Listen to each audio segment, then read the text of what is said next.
Good afternoon and welcome to this week's chapter of Elevate Business.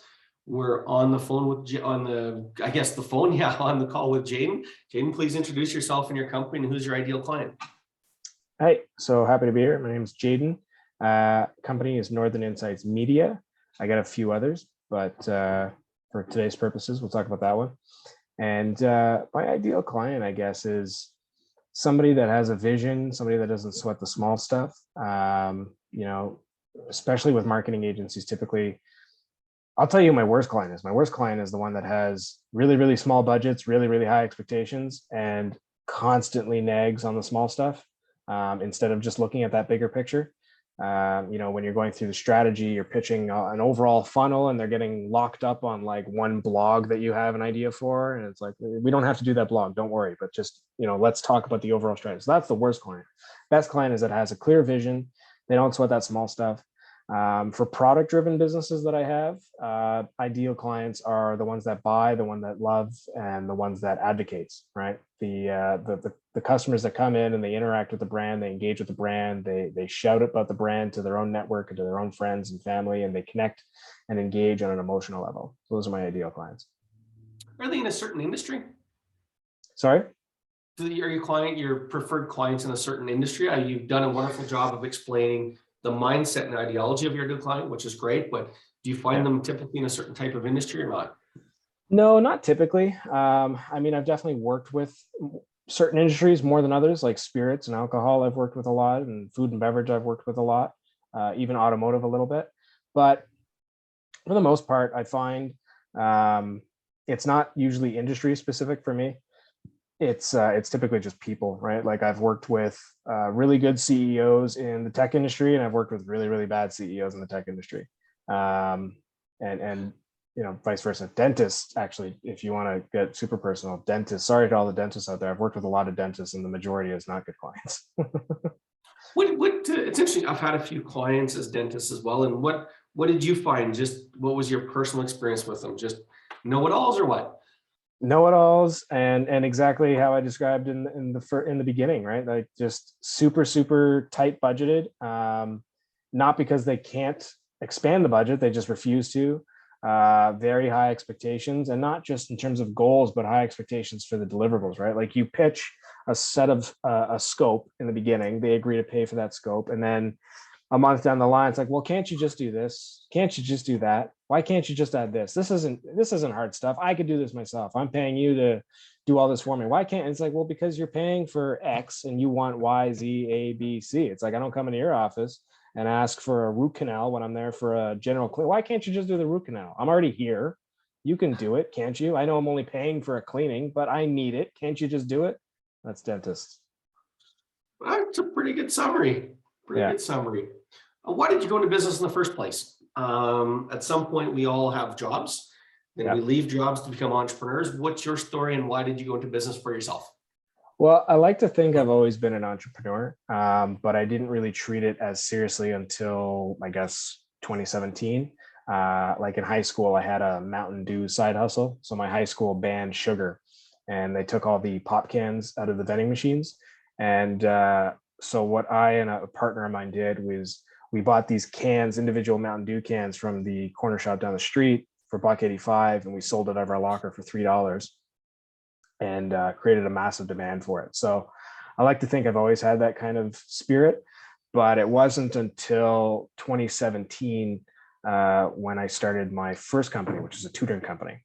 So I was working, income was tight, didn't have a lot of, I was working part-time, was still in school, university. So I didn't have a lot of hours. I needed to get my money up. So I started a tutoring practice. I was just freelancing on the side. I was working with clients around the street. I was going direct to home.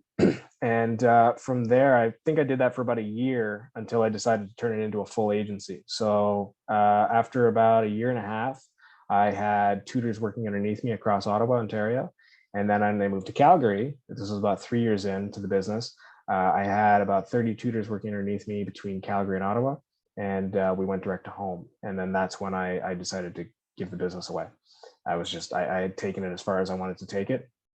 And it's just been steady opportunities since then, right? I'm trying not to turn down interesting opportunities, even if there may be industries I'm afraid of. Like I tried wholesale distribution for a little while, didn't love it.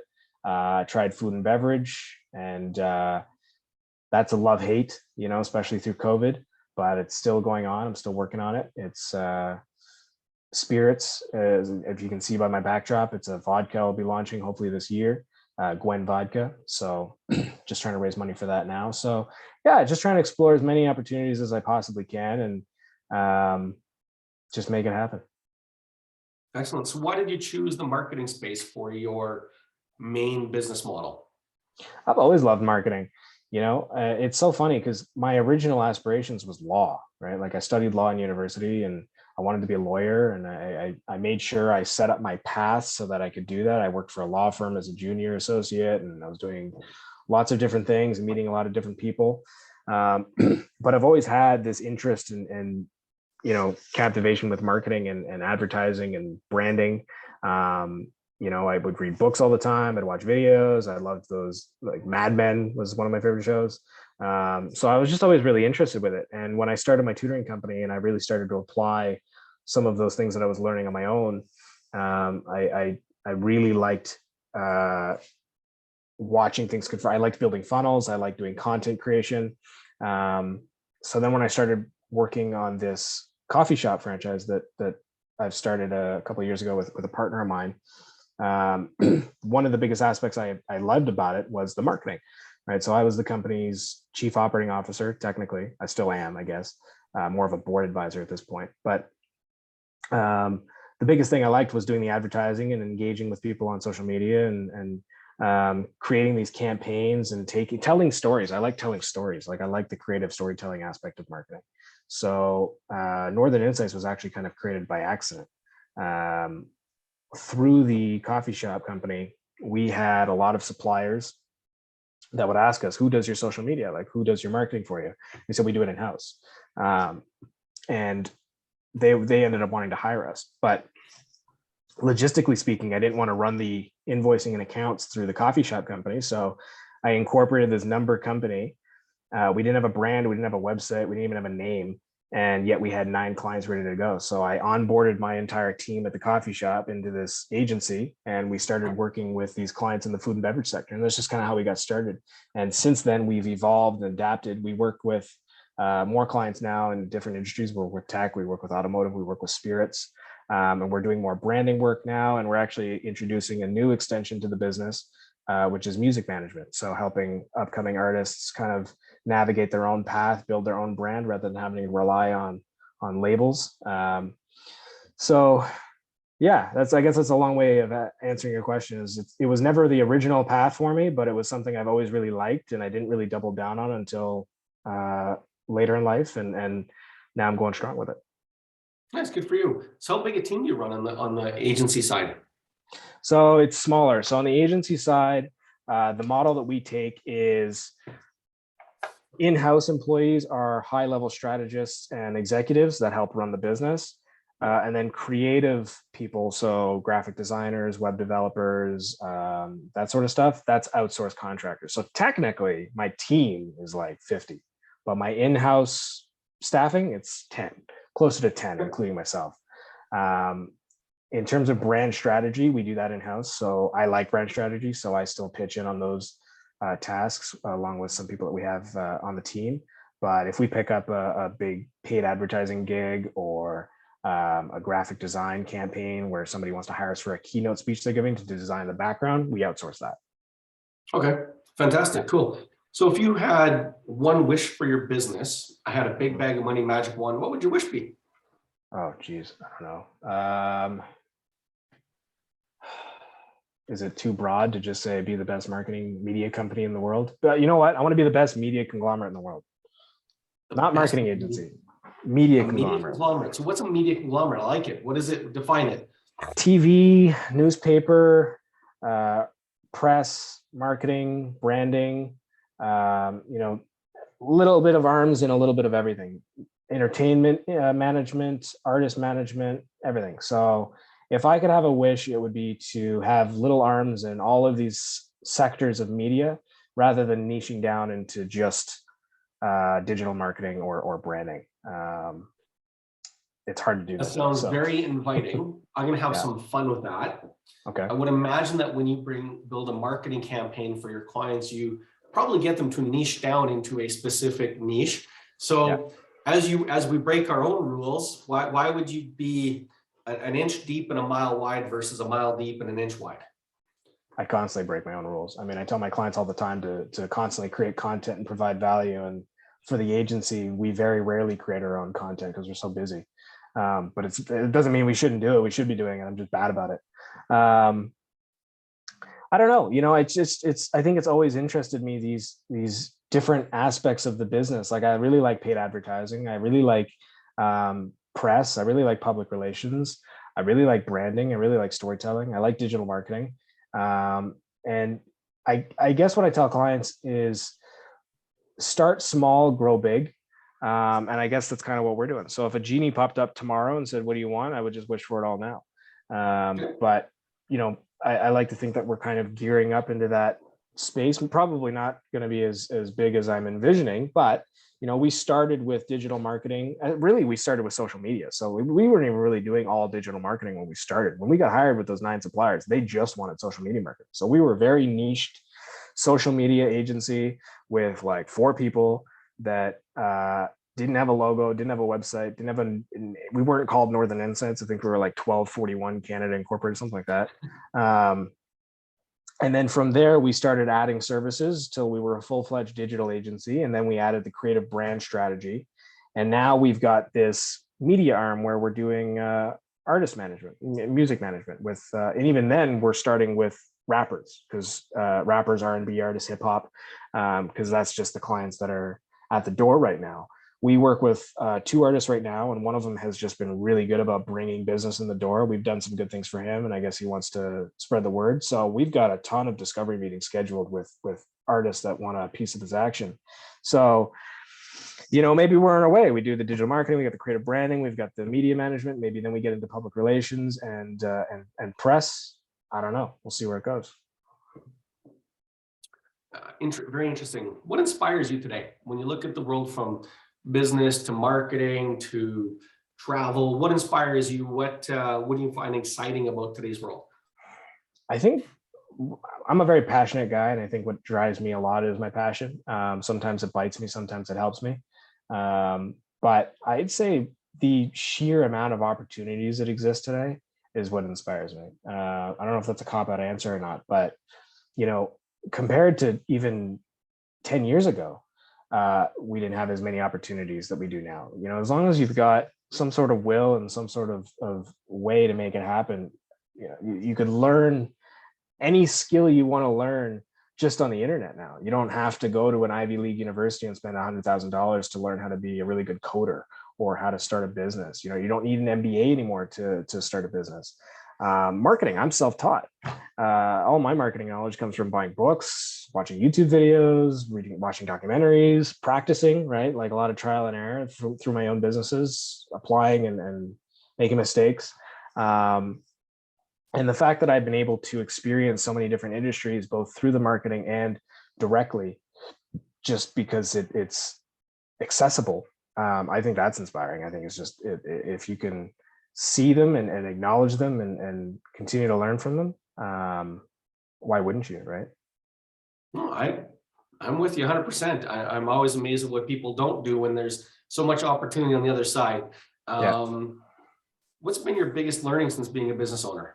You shared with us that you kind of have a varied past going back to high school being an entrepreneur. So what were your top 2 or 3 lessons? Teamwork. So one of the things that I've learned since owning my companies is teamwork. So when I was in high school, when I was doing the tutoring company, or even before I started doing business, I was kind of a lone wolf. I thought I could do it all on my own, and I wanted to do it all on my own. It's like, I don't need to work with other people. Why would I need to do that? Why would I need to share half of the labor with somebody else? Stuff like that. And then when I hired my first tutor at the ACE Tutoring, and then I hired the second one and the third one and the fourth one, and I saw how quickly we were able to scale just by having more tutors out on the road instead of just me maximizing my time all the time. Or even with the coffee shop, right? Like, we had store managers, we had cashiers, we had merchant clerks. My partner was a key role. Like I wouldn't have been able to do any of the scaling that we did with the coffee shop company without my team. The marketing company, same thing, right? Like I could do social media marketing all myself as a freelancer all day long, right? But to be able to expand and just bounce these creative ideas off of other talented, smart people, that's probably the biggest thing I've learned. Is I used to be an arrogant lone wolf, and now I've really seen the value in teamwork and the power in having a strong team. Excellent. That's a great one. Thank you. You mentioned marketing books and being self-taught. What would be 2 or 3 books you'd recommend to the audience to brush up their marketing knowledge and skills? What's the author's name? I can't remember now. I think it's Marty Numier, something like that. Brand Gap by Marty. That's a really good one because he explains, what is a brand. A lot of people think that a brand is just a logo or a visual. It's like that's one aspect of a brand, but a brand is really a memory. It's what people engage with. It's to give you a better analogy, a brand is like a friend. How do you describe a friend? Why do you like that friend? Why do you trust that friend? Why do you talk to that friend? Branding is the same thing. And he puts an interesting perspective on it. In my opinion, he's like the father of brand strategy. So that's one thing that I read. And there's so many. I mean, Gary Vaynerchuk's Crushing It is really good too. I know he's controversial, but I like him. I think he's got a lot of good ideas. I think he's got a lot of, I think he gets a lot of bad rap because he's very loud and some of the things he says are just not realistic. But in the overall sense, the biggest consensus in his book is just acknowledging trends, picking up on them, and trying to get there first. So, like Clubhouse is a new social media app that most people don't know about, most people don't care about. But I think they're on the verge of breaking out. And it's one of the apps that I'm recommending to my social media clients is we need to do some audio content on Clubhouse, because everybody said the same thing about TikTok too. And now look at TikTok. TikTok's huge. Like they're competing with Facebook and Instagram, which nobody's been able to do for a very long time. So those are probably the 2 books that I would recommend, but there's so many. I mean, you can't go wrong. Just read, even if it sucks, you'll still learn something from it. Yeah, isn't that the truth? Yeah. So let's take a sideways step. It wasn't on the list, but you seem to have some knowledge on it. So talk a little bit about social media, specifically TikTok. Why is TikTok working and why are they managing to catch up to the likes of Instagram and Facebook, and what makes it appealing to the audience? I think what appeals to the audience with TikTok is it's user first. Facebook and Instagram used to be that way. It was social media. I mean, it was in the word, right? You would use it to connect with friends and have updates with yourself and your personal life and learn about what other people in your life are doing. Today, Facebook is one of, if not the largest network of data and behavior. And their algorithms have completely changed to the point where if you put something on Instagram or Facebook, if I've got 10,000 followers, let's say, I put something out organically. Used to be all 10,000 people would see it. It would show up on their feed and all 10,000 people would have the opportunity to see it. Now, the algorithm is only going to show that to about maybe 1,000 people. And typically it's your most engaged audience, because they're really trying to push people to spend money on the platform. They want to push the advertising.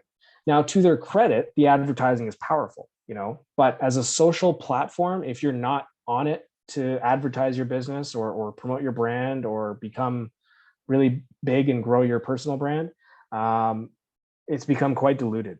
So TikTok is I like to think a platform for the people. Their open platform in terms of sharing and collaboration is like what Facebook and Instagram used to be. In my honest opinion, I think that's going to die. I think TikTok is going to realize, oh my God, this is why Facebook and Instagram did it, because there's so much money to be made in advertising. I mean, even now they're experimenting with their advertising platform. And I think we're going to see the same trend with TikTok. Giants rise and they fall.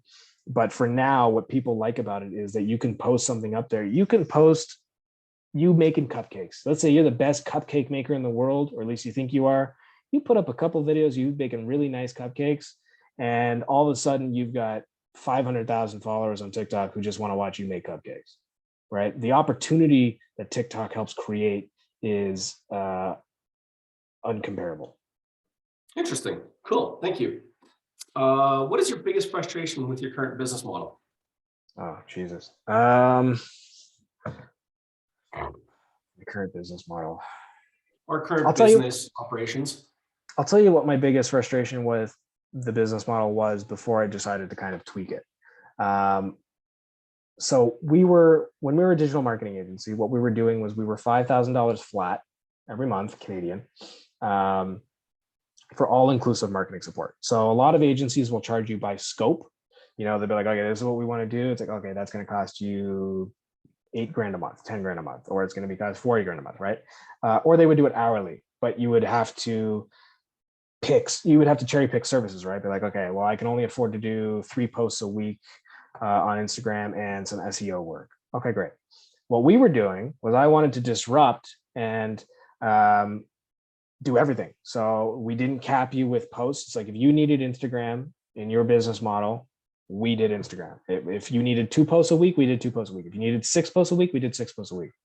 And by need, I don't mean what they want, right? I mean what they need.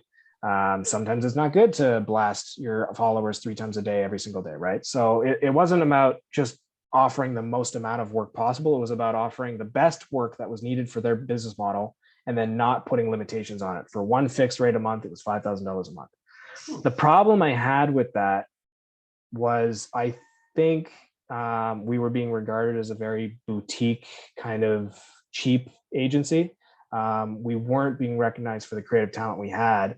So people are like, okay, well, I'm going to go work with one of the bigger boys that are going to charge me $100,000 a year because I know that at least they've got it together. These guys are just some boutique mall agency, which wasn't true. It was just my way of trying to undercut the big guys. The other more practical problem I had with the business model was margins. So we charge $5,000 a month, which sounds like a lot, but when you're putting in that amount of hours and because you're not putting limitations on it, payroll and contractor costs get very high very quick, to the point where my margins were like 5 to 10% on the high end. It wasn't sustainable. So I decided to change it. So we don't really do we don't do that messaging anymore. You know, our messaging was full agency support for less than the cost of one full-time employee, right? So it's supposed to take away the objection of like, okay, well, I can do this in-house. It's like you could, but with us, you're getting a team of 10 plus for less than, or at the most same cost as you would hire one full-time employee that you're going to try and overwork into being a jack of all trades. That was the messaging. I've tweaked it now so that we're doing more of that brand strategy. So we are charging per scope for brands, like brands coming in like, okay, this is what I want to do. Can you help us build it? Yep. And that can go from anywhere between $25,000 to $75,000. The marketing support we still do, but I'm tweaking it a little bit now. I'm in the process of tweaking it. So it's not just unlimited marketing for $5,000 a month, because it's just the margins are too small. And now we're doing this media thing that I'm trying to shake up. So I'm trying to change the agency so it's not just a super cheap boutique agency, and it can offer more for a little bit more. That's what we're trying to do. But that was the biggest thing that would frustrate me. Cool. Fascinating. What's one piece of advice you would share about growing or scaling a business? Nail down your marketing. Excellent. I'm a little biased, but I seriously think, like, just to tell you the answer as a fellow entrepreneur and not just a guy that runs a marketing agency, like as a guy that also looks at the operations and the finances and all aspects of a business, the marketing is easily number 1, number 2, depending who you ask, in your business plan. Sales is important. And this is another thing too, right? There's always a big debate between sales and marketing. And I really don't understand the debate. I think they're both equally as crucial, right? You need marketing to be able to tell people who you are, to position in the market, to obtain leads, but you need sales to close it. And whether you're doing both or you have 2 separate departments of 50 employees each, you need both operations. So I never understood why marketing and sales has this big pissing contest about who's more important in a company. But when you're starting out and you're growing and you're scaling, you need to nail down your marketing and your planning, because if people don't know who you are, you could have the best product in the world. If nobody knows who you are, you're not going to sell it. 100% agree. What's the biggest mistake you've made in all the various businesses along the way? trying to appeal to everyone out of fear of ignoring certain segments of the market. So in every business I've done, well, not every business, that makes me sound like I don't learn from my mistakes, but in a lot of businesses that I've done, for example, the tutoring one or Northern Insights, I would try to appeal to everybody and everyone. So if somebody came along and they weren't really what we did, or they weren't really in our wheelhouse, I had that spirit of like, no worries, we're going to figure it out. We're going to do it. And on one hand, that's a good thing, right? Because I was willing to create the strategy to obtain the work. The problem was, by wasting so much time and energy trying to make that one piece work that wasn't really in our wheelhouse, we were turning down a lot of opportunities that were in our wheelhouse. So by trying to appease everybody or reach out to everybody or work with everybody, I was losing out on time that I could be spending obtaining leads and communicating with people that are in our segment. So this kind of goes back to the whole niching and or being really broad thing. I think there is a balance between both. You can appeal to everybody and everyone. Like Gwen Vodka, for example, our target market, I'd like it to be everybody and everyone. But the fact is, not everybody likes vodka. Not everybody likes the color pink, right? I'm very well aware that there are going to be some men in the world that will not buy our product because the logo is pink. I know that. I've seen it. We've done tests, we've done surveys, and I know that. But with 60% of my audience being female, I don't really care. But that's the biggest mistake is trying to appeal and chase everybody when you really shouldn't be. You don't need to appeal to everybody. You can still be just as successful with a specified audience or people that really care about your brand, rather than just trying to work with everybody for the sake of losing a few dollars, which is really what my fear was. I didn't want to lose the few dollars. Gotcha. No, that's sage advice indeed. One last question. Mm-hmm. What do you want to be known for? What do I want to know for? Probably being kind, to be honest with you. I think business is often regarded as a dog eat dog world, and to a degree it can be. But I don't believe in the notion that you need to be constantly slitting throats to get ahead. I know that there's a lot of philosophies and ideas that you need to be a pit bull with your competitors and your team, right? Like there's a lot of CEOs that believe I need to be hard on my employees, because if I'm not, they won't get it. They won't respect me. They won't respect my position. They won't work as hard. And I don't believe in that. I believe in having a really solid work culture. I really believe in retaining top talent, because talent is hard to find. So if you're mean to them all the time, they're going to leave. But just in general business, I think you can be successful, and I think you can grow and you can be decent at the same time, right? I don't really believe, I don't believe fully in the slitting throats all the time to get ahead. I don't believe in stepping on my friends to get ahead, even in the marketing space. Some of my closest friends own competing agencies to Northern, right? Like I'm friends with owners of digital marketing agencies and branding studios. And if there's not a fit for me, I'll refer them out to one of them. And if there's not a fit for them, they'll refer it back to me, rather than me looking at all of them as enemies and constantly trying to squabble them. I just don't think it's a sound strategy for the long term. So if I want to be known for anything, it's probably being kind and decent while also managing a successful business. That's a pretty good way to finish. Thank you very much. Yeah. Any parting comments, and where would you want the audience to go to get more information about you? Probably just our website, northerninsights.ca. Some information there, and there's contact information, so you can reach out, find me personally there, or someone from my team will grab it and we can talk. Parting comments that I probably have for your audience is, I find a lot of entrepreneurs when they're starting out, they get lost in the small stuff and they try to be perfect. And my biggest tidbit is don't get lost in that small stuff. Don't try and perfect that blog before publishing it, just publish it. If you want to start a YouTube channel, start one. Don't worry that you don't have the most expensive camera or the best setup in your house. Apps, app developers do this a lot. They spend years trying to perfect an app, and then they release it to the market, and the market tells them within minutes, this app sucks, right? If you would have just released it a year ago, then you would have gotten that feedback right away. Because at the end of the day, it's not about you, it's about them. If you think your product is perfect from whatever perspective you're viewing it, but your consumers think it sucks, they're not going to buy it. And then what does it matter anyway? And another piece of advice is to surround yourself with people that are smarter than you, right? Build your team. So I have a corporate attorney, I have a tax attorney, and I have an accountant, and they're like the most important people in my life. So surround yourself with people smarter than you, build your team, build your all-star crew, and just get to work. Excellent. Fantastic.